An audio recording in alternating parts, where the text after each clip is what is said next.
Assalamualaikum ji, this is Laiba Abbasi. Welcome back to another bumper episode of Cricket Capsules by Laiba Abbasi on Desi Sports. अगर अभी तक आपने देसी sports को follow नहीं किया, सब्सक्राइब नहीं किया, so सब्सक्राइब करें इस YouTube चैनल को, press the bell icon to never miss any video from my side and to follow us on TikTok, Instagram and Facebook for amazing and short cricketing shorts, interesting shorts के लिए। तो उसके लिए जो है आप हमारी डिस्क्रिप्शन बॉक्स में जाके you can press the bell icon कह रही हूँ, you can press the links. उससे होगा ये कि आपको हर एक सोशल प्लेटफॉर्म पे हमारा अकाउंट मिल जाएगा and you will be easy to follow each and every account. Let's start off with today's video.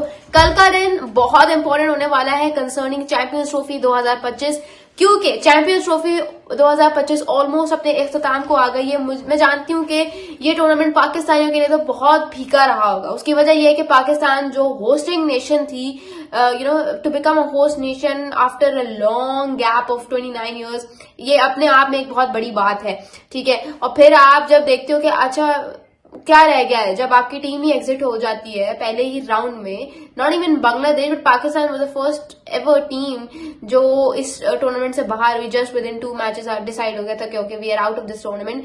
तो बहुत एक दिल बर्दाश्ता चीज थी, बहुत दुख हुआ, लेकिन उसकी वजह से टूर्नामेंट तो नहीं रुकेगा। टूर्नामेंट अपनी जगह पे होता रहा और होते होते सेमीफाइनल और फाइनल तक स्टेज आ पहुंची है। और पहला सेमीफाइनल जो कि होगा इंडिया वर्सेस ऑस्ट्रेलिया, वो खेला जाएगा कल दुबई क्रिकेट स्टेडियम में। ये सब वर्ड नहीं राइट। और इसी के साथ साथ ऑस्ट्रेलिया की क्रिकेट टीम जिससे ऑलरेडी 5 प्लेयर्स गायब थे, अब 6ठा प्लेयर भी गायब हो गया है। And who is that player? There opener Matthew Short जो उनको हल्की फुल्की सी इंजरी हो गई है, so he won't be available for Australia any more in this tournament. पहले जो है Pat Cummins, Josh Hazlewood, Mitchell Starc, ये तो थे ही नहीं। कैमरॉन ग्रीन उनका बहुत जबरदस्त ऑलराउंडर है, वो भी नहीं था। फिर मार्कस स्टोइनिस भी नहीं था, मिचेल मार्श मार्कस स्टोइनिस ने तो वैसे ही रिटायरमेंट ले ली, मिचेल मार्श भी नहीं है, और अब 6ठा प्लेयर मैथ्यू शॉट भी नहीं है। सो ऑस्ट्रेलिया की टीम बहुत हल्की है, उनका बॉलिंग अटैक तो इंडिया के आसपास भी नहीं है।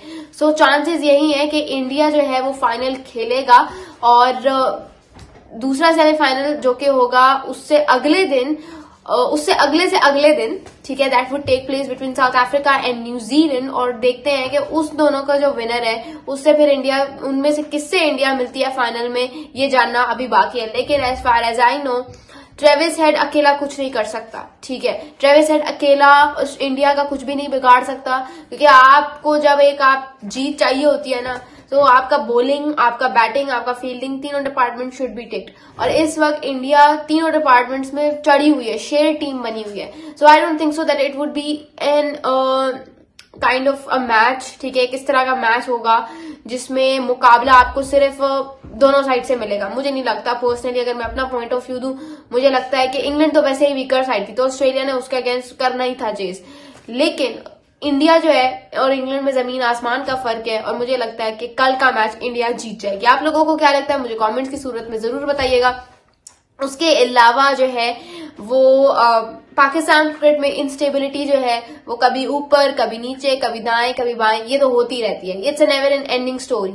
और अब फिर एक बार कहा जा रहा है, आप सबको पता ही होगा कि आकिब जावेद जो है उनको अब नेशनल क्रिकेट अकेडमी का डायरेक्टर बनाया जा रहा है। मतलब टीम का तो बेड़ा गर्क इन्होंने कर दिया है। ठीक है, T20 साइड से there is no more Shaheen Shah Afridi, there is no more Babar Azam, there is no more Mohammad Rizwan. ठीक है, ये तीनों प्लेयर्स जो है परमानेंटली ड्रॉप कर दिए गए हैं हमारी T20 की साइड से, पाकिस्तान की T20 साइड से।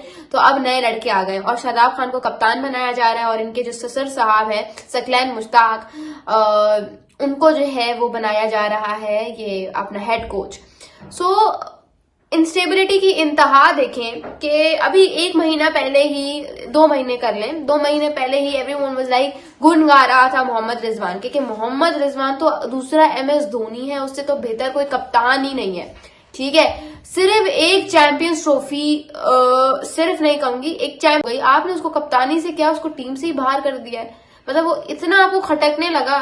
और आपको क्या लगता है कि सिर्फ सब कुछ कप्तान की वजह से हुआ है? पूरी टीम का ब्लेम, पूरे सिस्टम का ब्लेम, आकिब जावेद साहब का ब्लेम, ठीक है, उनके गलत सलत फैसलों का ब्लेम आपने सिर्फ कप्तान पे डाल दिया, और आपने कप्तान को बाहर कर दिया, आपने कप्तान को कप्तानी से ही हटा दिया।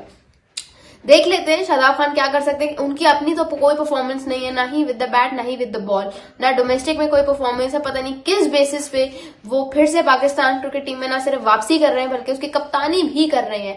अब मैं आपको थोड़ा सा एक रिवाइज करवा देती हूँ कि पाकिस्तानी जो सकलैन मुश्ताक है ये पाकिस्तान के हेड कोच रह चुके हैं 2021 से 23 तक, ठीक है। करंटली अभी पीसीबी मेंटोर भी थे। कुछ नहीं किया। क्या रिजल्ट आया आपके सामने है तो मुझे बता दीजिएगा कमेंट्स में, लेकिन जहां तक मुझे पता है कोई रिजल्ट नहीं था इनकी इस हुकूमत के दौरान। यूसुफ जो थे वो एनसीए बैटिंग कोच थे 2020 में, पर पाकिस्तान टीम के बैटिंग कोच लगे 2021 से 23 तक। क्या रिजल्ट आया? कोई रिजल्ट, जीरो रिजल्ट आया। वकार यूनिस बॉलिंग कोच थे। वकार यूनिस ने तो बहुत लंबा अरसा गुजारा है पाकिस्तान क्रिकेट के लिए, ठीक है। 2006 और 7 में पाकिस्तान के बॉलिंग कोच थे, हेड कोच थे। फिर पाकिस्तान क्रिकेट टीम के 2010 और 11 में, फिर 2014 से 16 तक फिर हेड कोच थे, फिर असिस्टेंट बॉलिंग कोच थे 2019 से 21 के पीरियड में, फिर पीसीबी के मेंटोर लगे हुए 2024 से 25 के पीरियड में। आपके सामने है, क्या कोई रिजल्ट है? कोई रिजल्ट नहीं है, कोई आउटकम नहीं है, कोई आउटपुट नहीं है। जाहिर सी बात है कैसे होगा, जब इनपुट ही नहीं होगा तो आउटपुट कैसे आएगा। शाहिद असलम, ठीक है, ये तो इन्होंने तो सबसे ज्यादा ही टाइम पीरियड गुजारा है 2004 से लेकर 25 तक। 21 साल इन्होंने अपने पीसीबी में दे दिए हैं। असिस्टेंट कोच भी रह चुके हैं, असिस्टेंट मैनेजर भी रह चुके हैं, बैटिंग कोच भी रह चुके हैं। आपके सामने कोई है इनकी कोई अचीवमेंट तो मुझे बता दें कि इन्होंने कुछ किया हो पाकिस्तान पूरी टीम के लिए। अब मैंने आपको ये रिवाइज क्यों करवाया, क्योंकि ये वकार यूनिस तो बहुत ज्यादा टीवी पे बैठ के कितना इन्होंने बोला है पाकिस्तान क्रिकेट टीम के बारे में, मजाक भी उड़ाया। युवराज सिंह के जो अब्बू हैं, युवराज सिंह के वालिद साहब, उनका नाम है योगराज सिंह। योगराज सिंह से जब पूछा गया कि मतलब व्हाट आर योर थॉट्स के पाकिस्तान के बहुत सारे फॉर्मर क्रिकेटर्स एकदम से आके शुरू हो गई हैं तो उन्होंने पता है क्या बोला? तो योगराज सिंह ने कहा कि उन्होंने बड़ा एक तो बहुत बुरे तरीके से वो पेश आए। उन्होंने बोला कि ये कैसे क्रिकेटर्स हैं, ये कैसे देश के लोग हैं जो अपने ही प्लेयर्स के बारे में इतना बुरा बोल रहे हैं।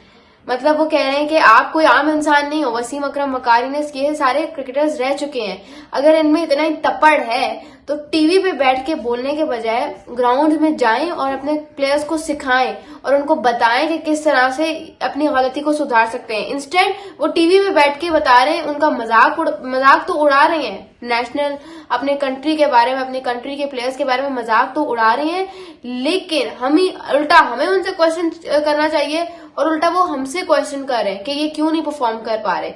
तो उन्होंने सलाम पेश किया। उन्होंने कहा अगर आपसे अपनी टीम नहीं संभलती तो आप मुझे बुलाओ पाकिस्तान, मैं आपकी क्रिकेट टीम एक दिन में आपको ठीक करके दूंगा। युवराज सिंह ने ये बात की, और न सिर्फ उन्होंने बल्कि सुनील गावस्कर ने भी ये बात की।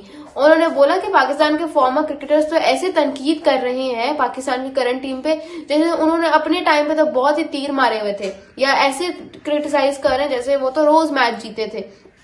तो हल्का हाथ रखो क्रिटिसिज्म पे, और काम की जो इम्प्लीमेंटेशन होती है ना उस पे ज्यादा काम करो। तो ये कितने, मैं सोचती हूँ कि कितना माइंडसेट का डिफरेंस है। करंट टीम में तो है ही, लेकिन जो फॉर्मर क्रिकेटर्स हैं उनमें भी, उनके माइंडसेट में भी कितना डिफरेंस है। आप लोगों को क्या लगता है मुझे कमेंट्स में जरूर बताइएगा। Thank you so much. This is lab Abbasi signing off.